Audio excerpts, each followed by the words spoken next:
All right, so here's the setup. I just got done preaching this past Sunday, and I'm talking to a couple of people after service, and I get into a conversation with a gentleman, and he starts telling me this thesis that he has about God sowing different seeds and so on and so forth. And I haven't heard his full thesis. I can't tell you whether I agree with it or don't agree with it. I just don't know enough about it. What I can tell you is he takes me to Genesis chapter 6, and he asks me, why do you think God didn't destroy Noah and his family when he destroyed the rest of the earth with the flood? Now, I didn't even proffer an answer. I just got done preaching. I'm tired. I'm just listening at this point. So I'm looking at him and he says he did it because Noah and his family were not tainted with angels' blood. They were not tainted with the DNA of the angels who came down and cohabitated with women and produced offspring. They're the only ones left on the face of the planet without this angel blood coursing through their veins. And he says, when it says that Noah is perfect in the passage, it can't mean morally perfect because we know that he's not. I mean, he gets drunk as soon as he gets off the boat, right? So, what does it mean? But he tells me it's used of sacrificial animals being without spot or without blemish. So, sounds pretty good, whatever. We don't really go too much further in the conversation. And I got to thinking on the drive home, I'm like, it's a weird interpretation. It really is a weird interpretation. And I haven't heard it before. And yet somehow I felt like I had heard it before. So I'm like, where did I hear this? Where have I come across this before? And I can't place my finger on it. And as I'm driving home, I'm like, you know what? This sounds like the type of thing that I would find in either the Companion Bible or the Dake Bible. So, for those not familiar, the Companion Bible was the work of E.W. Bullinger. He was an Anglican minister. I don't recall if he was a priest or not, but he was an Anglican minister in the early 1900s, and he was the chief editor of this Companion Bible. And it was like hyper dispensational. If you've ever read Clarence Larkin, it's right in that vein. And he had some very strange things to say about all manner of issues in the Bible. So I thought to look there. And then again, I'm like, this sounds like something that I would find in Dake as well, because the Dake annotated Bible, I don't know if he got a lot of his material from Bullinger, but there is quite a bit of overlap. Dake comes much later, but Dake is also a very weird thinker. Dake is the guy who gave people like Benny Hinn and Kenneth Copeland this idea that there's 9 persons in the Trinity. I don't know where he got that idea, but it was his idea. So, anyways, let's look at the passage in question. Let me get my screen right. So, here it is, Genesis chapter 6 and verse 9. And you'll see that I have it pulled up in a couple of different translations with the original text as well. So, in the top right, we see the King James Version. And it says, these are the generations of Noah. Noah was a just man and perfect in his generations. And Noah walked with God. So the word highlighted there, perfect, is this Hebrew word, tamim. Now the Septuagint translates tamim as telios. The New English translation of the Septuagint translates it as perfect, in agreement with the King James translation of tamim. All right. With all that out of the way, the Hebrew Aramaic lexicon of the Old Testament says that tamim does in fact mean spotless, right?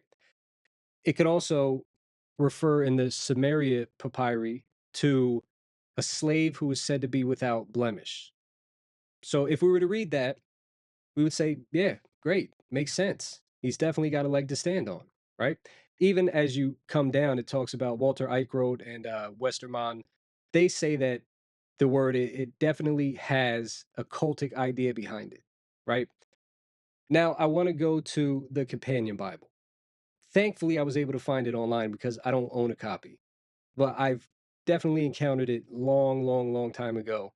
And I really haven't thought about it until this gentleman brought this topic up to me. So let's scroll over there. Now, here is the Companion Bible, and let me go to the translation portion. Let's make this a little smaller. And we see Bullinger's translation. It says, these are the generations of Noah. Noah was a just man and without blemish as to breed and pedigree in his contemporaries, and Noah walked habitually with God. Now I'm going to read that again. These are the generations of Noah. Noah was a just man and without blemish as to breed and pedigree in his contemporaries, and Noah walked habitually with God. Ladies and gentlemen, that is as free and loose a translation as I've ever encountered. And I've read the Amplified Bible, some of the Passion Translation, the Message, you name it. Even Woost's expanded translation of the New Testament does not get this loose with translation methodology. So, this is a classic example of eisegesis, of reading one's own thoughts and ideas into the text. And he goes so far as to translate the text based on these ideas. But now let's look to the note. And you see here the note on perfect is the Hebrew tamim, without blemish, as to breed or pedigree, just like he put in his translation. And it says to see Appendix 26. We're going to look at that in one second. And it says, all flesh corrupted but Noah's family. Okay, so there's the idea. Now, if we go to Appendix 26, what do we read? Well, it says the Hebrew word tamim means without blemish and is the technical word for bodily and physical perfection and not moral. So he wants to be very clear. This is the technical word for bodily and physical perfection, but not moral. Okay. Hence, it is used of animals of sacrificial purity. It is rendered without blemish. And then he lists a bunch of references, mostly from the Torah and some from Ezekiel. It can also be translated without spot, references from Numbers, and unified with a reference from Psalm 119. And he says this shows that Genesis 6 and 9 does not speak of Noah's moral perfection, but tells us that he and his family alone had preserved their pedigree and kept it pure, in spite of the prevailing corruption brought about by fallen angels. There it is, ladies and gentlemen. And now, if you look in the box directly beneath me, you're going to see the note from the Dake Bible. Now, let me actually enlarge my screen so we could see it just a little bit better. And here the note says the Hebrew tamim, bodily perfection, not moral, without blemish, pure stock. It is used 46 times of sacrificial animals, which had to be pure and perfect stock. It means that Noah and his family were the only pure Adamites left. All other men were a mixture of angels and men or giant stock. He said, see Giants and Sons of God, page 90. Okay, so we see that they're both saying the same thing, and it sounds good. It does. And especially in Bullinger, in his appendix, he lists a number of references to the Torah, and they do, in fact, have reference to sacrificial animals that are without blemish, that are without spot. These animals are pure. No argument there. The question I want to ask is that telling the full story? Does that paint the entire picture for us? I don't think so. Now, let's go back to Genesis. And again, these are the generations of Noah. Noah was a just man and perfect in his generations, and Noah walked with God. So, Tamim, does it always and only mean without blemish or without spot? Well, if we continue along in the translation in the Hebrew Aramaic lexicon of the Old Testament, what do we see? We see that the word can also mean complete, blameless, either of people or of an individual person.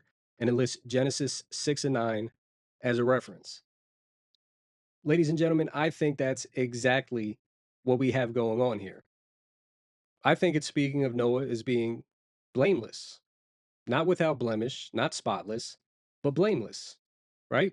Complete, perfect, as the King James says. Now, real quick, I just want us to note that the Greek word that the Septuagint translates it as, teleos, this is the same Greek word that Jesus uses when he says to be ye therefore perfect, even as your Father in heaven is perfect. It's the same. Here it's with telei because it's plural, but then down here when it talks about the Father being perfect, it's teleos, same word. So be blameless as your Father is blameless. Be complete as your Father is complete. Be whole as your Father is whole. Be perfect as your Father is perfect.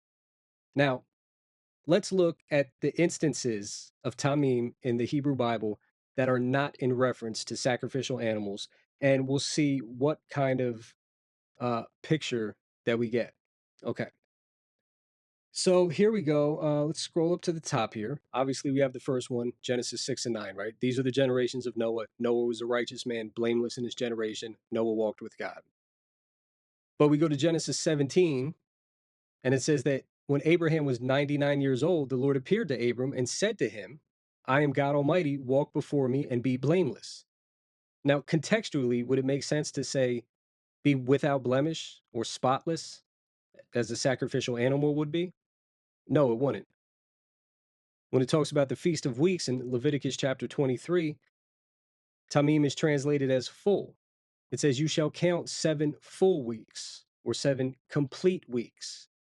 Same thing when we go down to Leviticus 25 and 30. It says, If it is not redeemed within a full year or a complete year, then the house in the walled city shall belong in perpetuity to the buyer. Deuteronomy 18 and 13, it says, You shall be blameless before the Lord your God. Again, does the idea of without spot or without blemish make sense in this context? Is that what it's saying? No, it's saying we shall be blameless before the Lord our God. Well, this is a reference to Israel, but you get the point.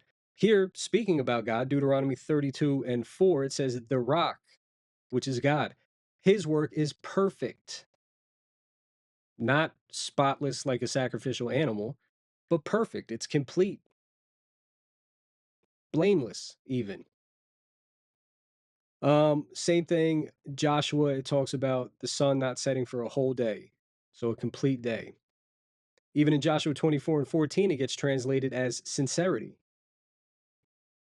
Integrity in Judges 9 and 16. In Judges 9 and 19, integrity again. 2 Samuel 22 and 24, it says, I was blameless before him and kept myself from guilt. Again, not a reference to sacrificial offerings being without spot or without blemish. So what have we learned? And I could go through, and there's many more examples that we could scroll through. Go through the prophets, we go through the Psalms, Proverbs. I believe there's some passages from Job in there.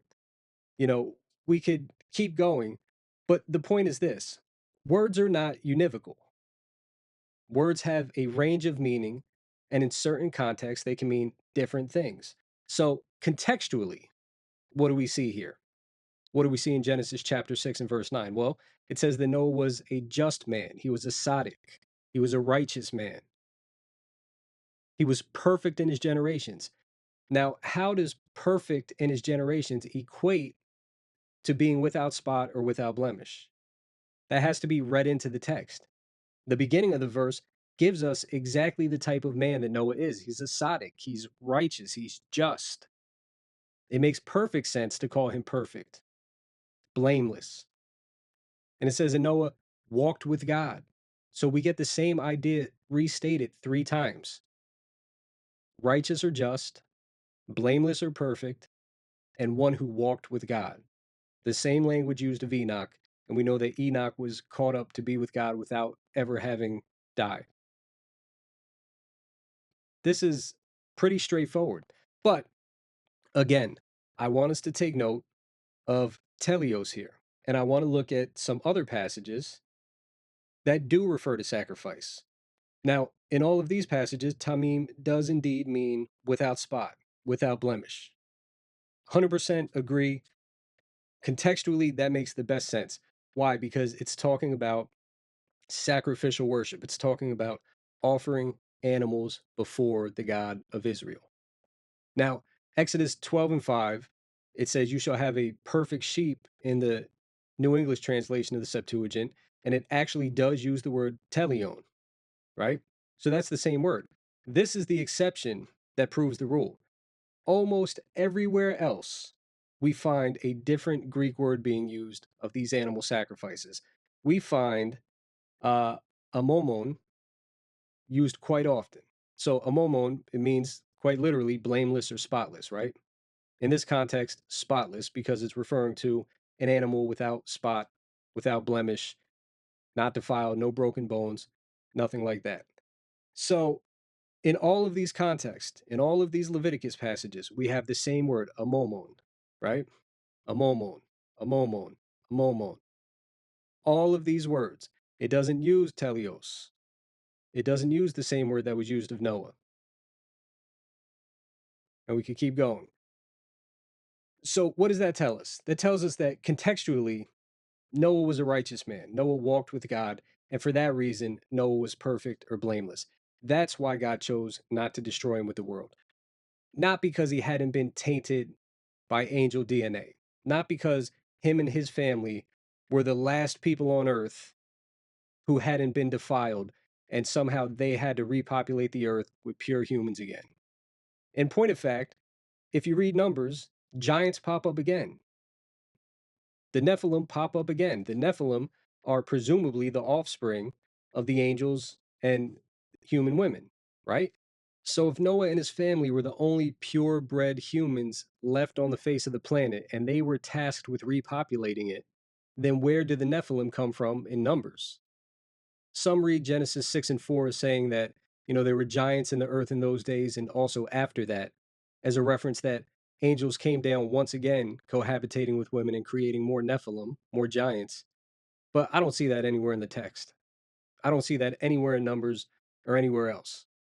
The fact of the matter is, there's no contextual clues that lead us to believe that Noah and his family were saved because they weren't tainted by angels' blood.